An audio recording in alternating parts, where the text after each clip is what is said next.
ദിവ്യസ്വരൂപികളെല്ലാവർക്കും വിനീതമായ നമസ്കാരം. നമ്മുടെ ജന്മം സഫലമാകണമെങ്കിൽ നാം എന്തു ചെയ്യണം? വീട്, കുടുംബം, സമ്പത്ത്, ആരോഗ്യം ഇവയുണ്ടായാൽ ജീവിതം സഫലമായി എന്ന് നാം കണക്കാക്കുന്നു. പക്ഷേ അത് ജീവിതത്തിൻ്റെ ഒരു വശം മാത്രമേ ആകുന്നുള്ളൂ. എന്നാൽ അതിൻ്റെ സഫലമാകാനുള്ള മറുവശം കൂടി നാം അറിഞ്ഞിരിക്കണം. ഏറ്റവും ശാശ്വതമായതെന്തോ നാം ജീവിച്ചു കൃതാർത്ഥരായി എന്ന് എങ്ങനെ ജീവിച്ചാലാണോ ഉണ്ടാവുന്നത്, അത്തരത്തിൽ ജീവിച്ചാൽ മാത്രമേ നമുക്ക് കൃതാർത്ഥത അനുഭവമാവുകയുള്ളൂ. അതിനാൽ നമ്മുടെ ജന്മത്തെ സഫലമാക്കണമെങ്കിൽ നാം എങ്ങനെ ജീവിക്കണം എന്ന് ഒരു കവി പറയുന്നതൊന്ന് ശ്രദ്ധിച്ചു നോക്കൂ. മാനവ ജന്മം സഫലമാക്കിയിടുവാൻ മാനവർ ചെയ്യേണ്ടതൊന്നു മാത്രം.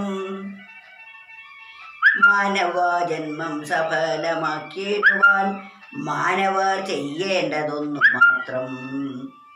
സ്വന്തം മനസ്സിലേക്കുറ്റു നോക്കിക്കൊണ്ട് മാനവ സേവ നിരതരാകൂ. സ്വന്തം മനസ്സിലേക്കുറ്റു നോക്കിക്കൊണ്ട് മാനവ സേവാ നിരതരാകൂ. എന്താ നാം ചെയ്യേണ്ടത്? മനുഷ്യജന്മം സഫലമാക്കണമെങ്കിൽ എന്ത് ചെയ്യണം എന്നാണ് പറയുന്നത്. സ്വന്തം മനസ്സിലേക്കുറ്റു നോക്കിക്കൊണ്ട് നമ്മുടെ മനസ്സിൻ്റെ വൈകല്യങ്ങളെ നാം തിരിച്ചറിഞ്ഞ് അതിനെ നികത്തണം. സ്വന്തം മനസ്സിലേക്കുറ്റു നോക്കിക്കൊണ്ട് നമ്മുടെ മനസ്സിലേക്കുറ്റു നോക്കിക്കൊണ്ട് വേണം നാം ഇവിടെ മാനവരെ സേവിക്കാൻ. മാനവർക്ക് എന്തെങ്കിലും ഒരു മനുഷ്യന്, അവശരായ ഒരു മനുഷ്യന് എന്തെങ്കിലും ഒരു സഹായം ചെയ്താൽ ഞാൻ അത് ചെയ്തല്ലോ, ഞാനാണ് അതിനെല്ലാം ഉത്തരവാദി, ഞാൻ അല്ലേ അങ്ങനെ ചെയ്യൂ, വേറെ ആർക്കും തന്നെ അങ്ങനെ ചെയ്യാൻ തോന്നുകയില്ല, അതുകൊണ്ട് മറ്റുള്ളവരെക്കാളെല്ലാം ഞാൻ പുണ്യവാനാണ് എന്നെല്ലാം നമുക്ക് തോന്നുന്നുണ്ടോ എന്ന് നമ്മുടെ മനസ്സിലേക്കൊന്ന് ഉറ്റ് നോക്കിക്കൊണ്ട് വേണം നാം ഇവിടെ മാനവസേവ ചെയ്യാൻ. ഈശ്വരൻ്റെ നിയോഗമനുസരിച്ചാണ് നാം അവശരായവരെ സഹായിക്കുന്നത്. അവശരായവർക്ക് സഹായിക്കാനുള്ള ഒരു അവസരം ഭഗവാനാണ് എനിക്കൊരുക്കി തന്നത് എന്ന ഭാവത്തിൽ, സേവന മനോഭാവത്തോടു കൂടി ആയിരിക്കണം നാം ആർക്കെങ്കിലും ഒരു സഹായം ചെയ്യുന്നത്. ഞാൻ ധനികനും മറ്റുള്ളവർ പാവപ്പെട്ടവരും, ആ പാവപ്പെട്ടവർക്ക് എൻ്റെ ധനം കൊണ്ട് അവരുടെ ദാരിദ്ര്യം തീർത്തു കൊടുക്കുന്നു എന്ന മനോഭാവത്തോടു കൂടി അല്ല നാം ഒരാൾക്ക് ദാനം ചെയ്യേണ്ടത്. അവരുടെ അവശതകളെ തൻ്റെ അവശതയായി കണ്ടുകൊണ്ട് ആ അവശതകൾ തീർത്തു കൊടുക്കാൻ തന്നാൽ കഴിയുന്ന ഒരു സഹായം ചെയ്യുന്നു.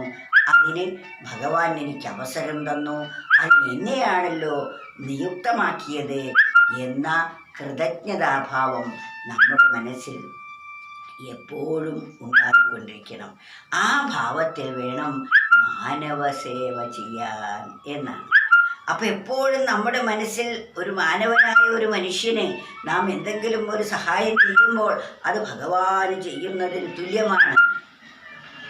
അതിൽ നമ്മുടെ അഹങ്കാരമാകുന്ന കന്മഷം കലർന്നാൽ അത് നമ്മെ ഉയർത്തുന്നതിന് പകരം താഴ്ത്തുകയായിരിക്കും ചെയ്യുന്നത്.